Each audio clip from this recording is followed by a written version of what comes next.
கர்த்தராகிய இயேசு கிறிஸ்துவின் இனிய நாமத்தில் இந்த அதிகாலை வேளையில் உங்கள் யாவருக்கும் அன்பின் வாழ்த்துதல் தெரிவித்துக் கொள்கிறோம்.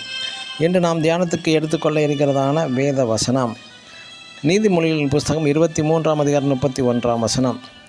மதுபானம் பாத்திரத்தில் பளபளப்பாய் தோன்றும், நீ அதை பாராதே. ஆமென். நாம் நினைக்கலாம், பார்ப்பதில் என்ன தவறு?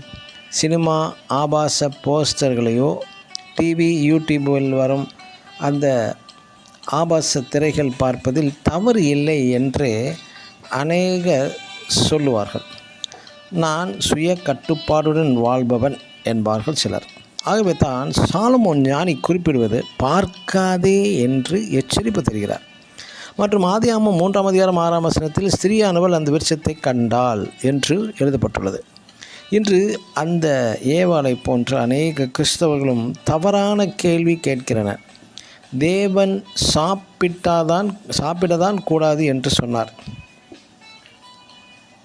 அதை பார்க்கக்கூடாது என்று சொல்லவில்லையே என்று ஏவாளை போல சொல்லும் கிறிஸ்தவர்களும் அநேகர் உண்டு. பெரும்பாலான பாவங்கள் மனிதனுக்குள் எதன் வழியாக செல்லுகிறது என்றால், கண்களினால் பார்ப்பதினால். அதன் பின்பு அந்த இச்சையானது கர்ப்பம் தரித்து பாவம் செய்கிறார்கள். இன்று நாம் நவீன யுகத்தில் இருக்கிறோம்.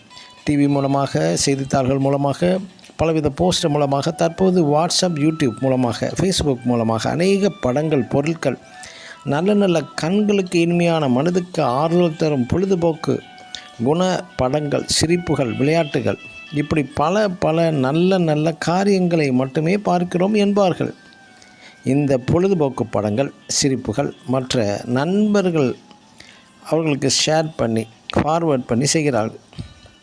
இவை யாவுமே வெகு விரைவிலே அவர்களை தீண்டும் ஒரு சர்ப்பமாக மாறி அநேகர் அவர்களுடைய நேரம் முழுவதுமே டிவியிலும், வாட்ஸ்அப்பிலும், யூடியூப்களிலும் வீணாகி விடுகிறது.